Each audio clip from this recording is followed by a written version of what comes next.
Hey, welcome to Amp Up Solar Talk, where we break down all things solar to help you own your own power. I'm Kelly with Signature Solar, and today we have a very special guest, Eric, the creator of East Texas Homestead.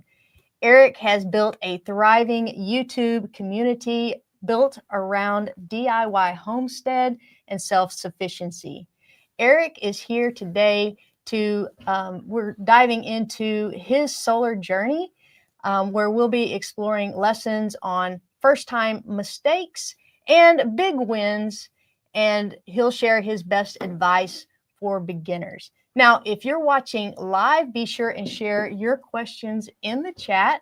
Eric is here to share his experience and help answer your DIY solar questions. Eric, welcome to the show. We're so excited to have you here. Thanks, Kelly. Glad to be here. We're so excited. So, Eric, as I was watching some of your YouTube videos, I noticed you also have a website where you share some very informational blogs, and I was noticing some things interesting. Share with us how you first got into the DIY lifestyle. Yeah, so that's a good question. I come from a family of doers. My great grandfather built his house. My grandfather built his house. My father built his house. Wow. And I decided at some point that I would buy a $3,500 double wide and strip it all the way down to the bare studs, rip out everything, and DIY the whole thing back to what we live in now. It's a brand new house on the inside, and now it's about a 30-year-old manufactured home on the outside with new siding and stuff. So that really put me into this situation where I had to learn how to do all of it: the plumbing, the electrical, the drywall, all the things that I dabbled in some of it a little bit before, but that really drove me into that lifestyle. Okay, and where did solar fit into this journey?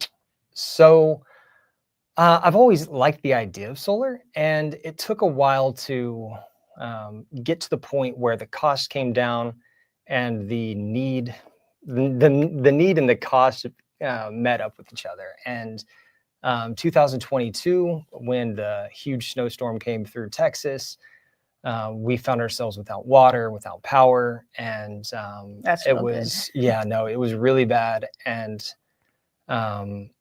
we realized that we had to do something. The little generators that we had just weren't cutting it, and our deep well pump really needed a lot more energy than we could supply. And so the only solution we could think of was batteries and inverter.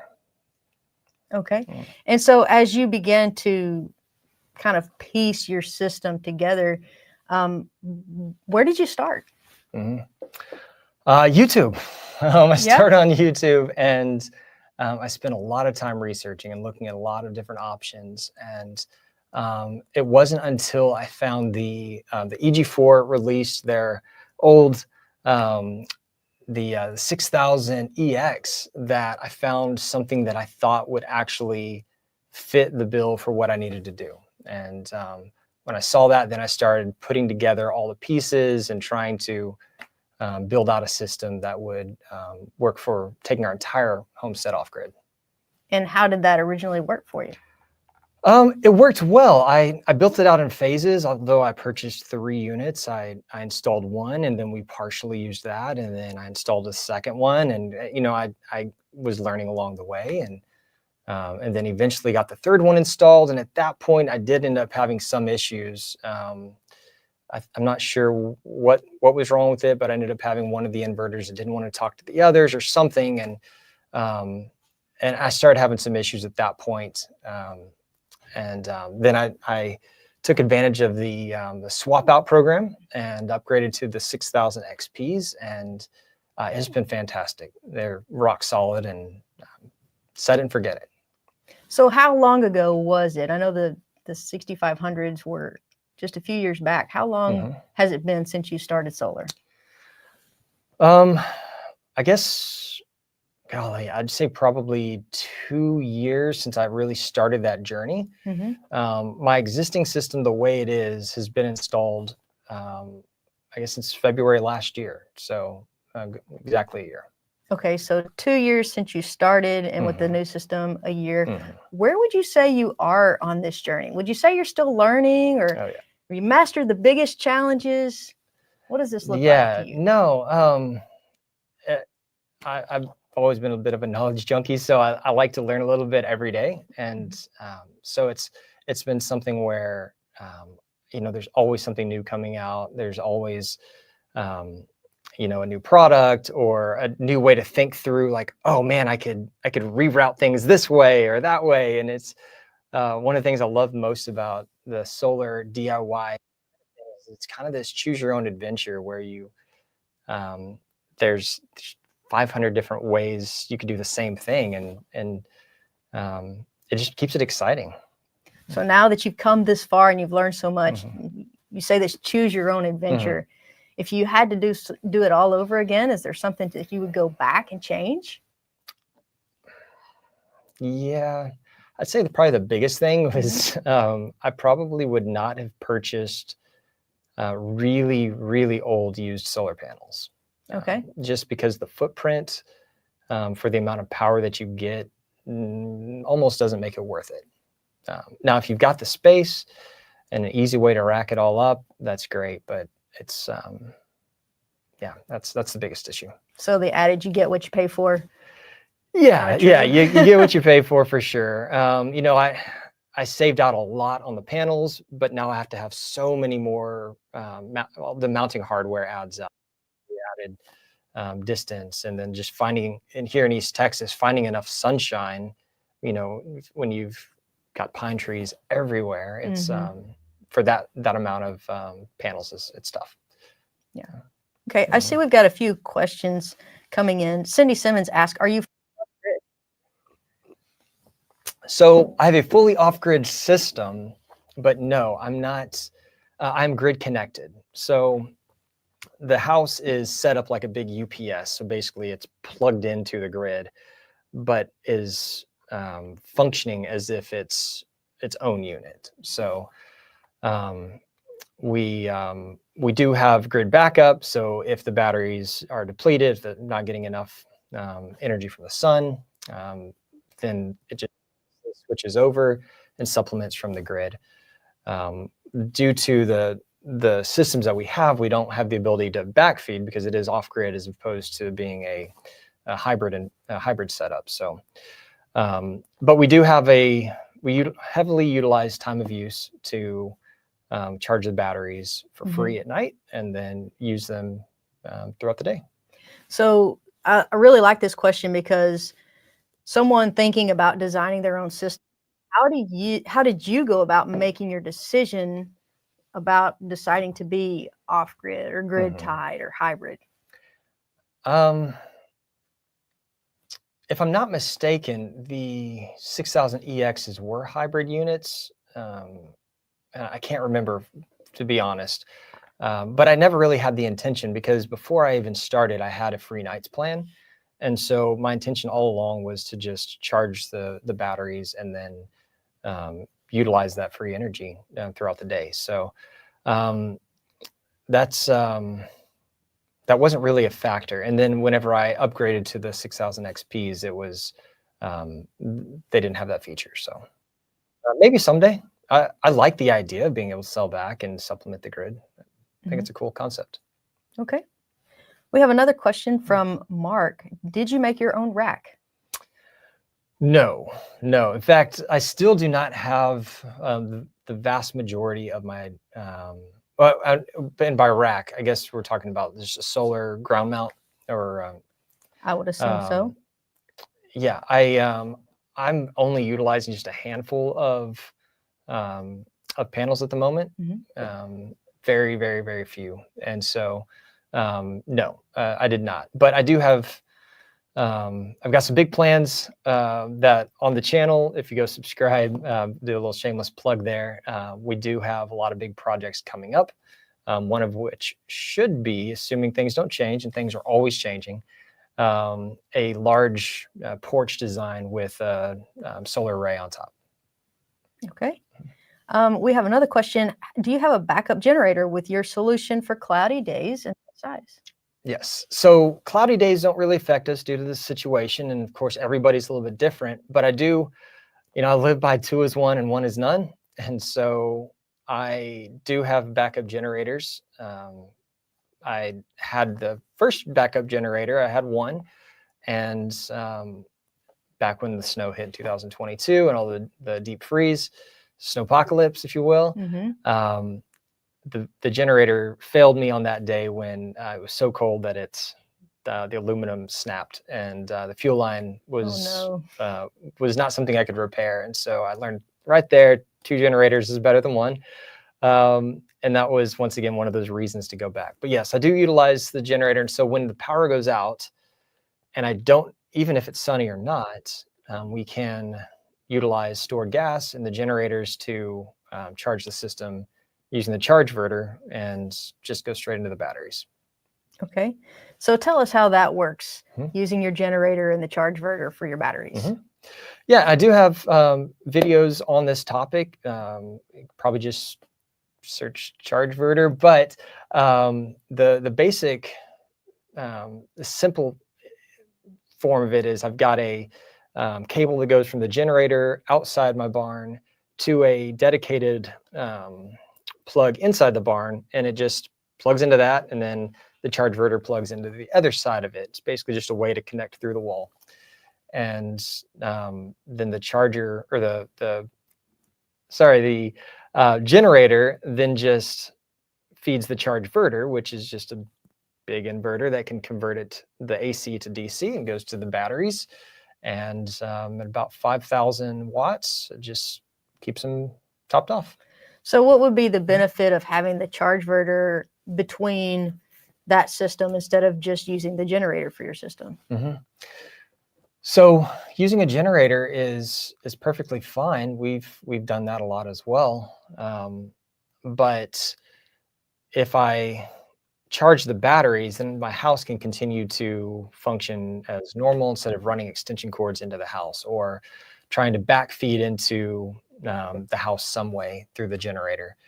The other thing about it is it keeps the dirty energy from, when you're running a generator, and unless it's an inverter generator, and that's a different story, but a cheaper large generator, when you're pushing it to its max, what ends up happening is I don't get too technical about it, but the energy gets dirty. Just leave it at that, right? And that can harm your appliances. It can harm your your inverters and anything else in your house. So running it through the charge inverter and into the batteries just keeps everything protected. Okay. Yeah.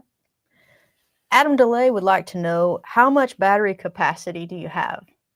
Great question. Adam, so I have, in server racks, I have 35 kilowatt hours. And then I've got a wall mount, which is 15. And then while here, I'm actually picking up 2 more wall mount batteries. So I'm excited about that.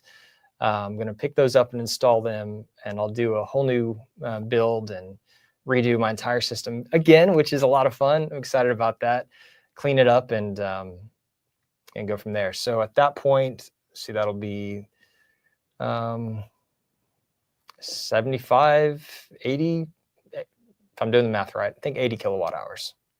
So how do you decide how much battery capacity that you need for your system? More. Always more, always more. Right. So for us, we judged it by how much did we think we could get away with, like what was our daytime usage, and then making sure that that we just had enough to get through the day. And we came up short. I didn't do my calculations well, or I bought what I could. It's really what it came down to. Purchased what I could purchase at the time. And but trying to figure it out, you just need to, typically, if you're going to be doing the traditional method of charging with your solar, and I think you want to have 3 days worth of usage in batteries. That's best practices. I'm not anywhere close to that. We do about 60, 70, sometimes 80 kilowatt hours a day Mhm. in energy usage. So more batteries. Okay. Yeah. So for someone just getting into solar, Mm. what would you say your best advice would be for them? Mm. Yeah, that's a good question. And I would say make sure you fundamentally understand just the basics of solar, or excuse me, not the basics of solar, the basics of electricity. Know how to use a multimeter, know how volts and amps work together. Just get used to converting everything to watts, and that way the 48 volts ends up, how much energy you're using just when you convert everything to watts. So just being really comfortable with that, and then making sure you know how to use the multimeter. So because when you get on the call with technical support, first thing they're going to say is, walk over to your panel and tell me what your voltage is, or whatever it is, something like that. So get comfortable with it. But it's simple. Anybody can figure it out, though. So are you saying you've had to use technical support before? Yeah, I have. A few times. Every once in a while, you'll get a weird error code and can't figure it out. This hasn't happened in a really long time. The old yellow and black units, I did have a lot of time with technical support. And that was also during the early days where Signature Solar was still growing and hold times were really long. But I am super pleased to say, like, I haven't sat on hold with Signature Solar in years.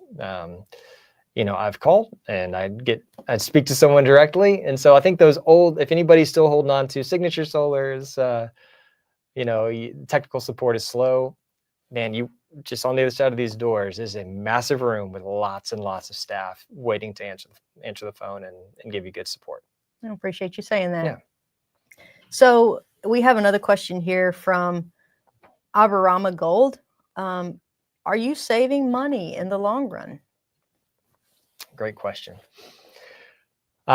Yes. Yeah, absolutely. So I think one of my most recent videos, the last 2 out of the 3 answer that question for me. Now, it depends on where you're at. Every setup's going to be a little bit different. For me, my system pays for itself in less than 4 years. I was going to say, I recently saw some of your ROI videos, and I would say go watch them. They're very informative and very good. And I would say for somebody considering, weighing the financial decision of whether solar is worth it, go watch it. But what would you say for somebody weighing that decision? Yeah, I would say get a spreadsheet and figure it out. In fact, I think I've got a spreadsheet linked in that video. But I love spreadsheets. I love making sure that, there's an old saying that Excel never lies, right? And, if you plug in the numbers correct, you're gonna get the truth on the other side of it. So know what your consumption is. Check your electric bill, see how many kilowatt hours you're typically using, and then just start plugging in the prices of the units and how much energy you can realistically save. And of course, we all have the ability to fabricate things in our minds a little bit and say, because we really want to justify doing solar, or really want to justify that new car with better gas mileage or whatever it is. But if we, really plug in the numbers and have a realistic perspective, let's see if it works. And it might take 10 years for it to pay itself off. I think gone are the days of, 40-year payback times, unless you have a very expensive installer and you go overkill and something like that. But then you have to just judge, is that longer payback period, if it is longer, is that worth the peace of mind of knowing that in our situation, that the well pump's going to kick on and that your animals aren't going to die, and whatever it is, right? So yeah. Okay. Now we were going to do this interview virtually, Mhm. but you came to our retail store today because you were picking up some extra supplies. Yeah. Do you have an exciting DIY solar project that you've got upcoming that you would like to share with us? Yeah, I do. So, one, I already mentioned I'm picking up some batteries. And so I am going to be completely overhauling my system. And so I'm going to do an in-depth, step-by-step walkthrough on three 6000 XPs. I'm not sure if they're in frame, but three 6000 XPs with 3 batteries. And then I'm also going to have another station where I'm going to be working on some other projects. But then outside of that, the immediate thing that I'm working on right now is connecting my hot tub to the entire system, which is a lot of fun. So I'm trying to figure out ways to kind of hack that electrical usage from heating all that water. And you're making videos on all of that. Not as much of that. I do have one video on it a little bit, but yeah, I'm gonna get some more content out. All right, so be sure and watch his channel, East Texas Homestead, for that. Eric, it's been really great to have you here today. Thanks so much for sharing your experiences and your insight. It's been an amazing conversation. And to all of you watching, thanks for sending us your questions. If you enjoyed this conversation, be sure and subscribe so you don't miss our upcoming solar tech and talks. We'll see you next time on Amp Up Solar Talk.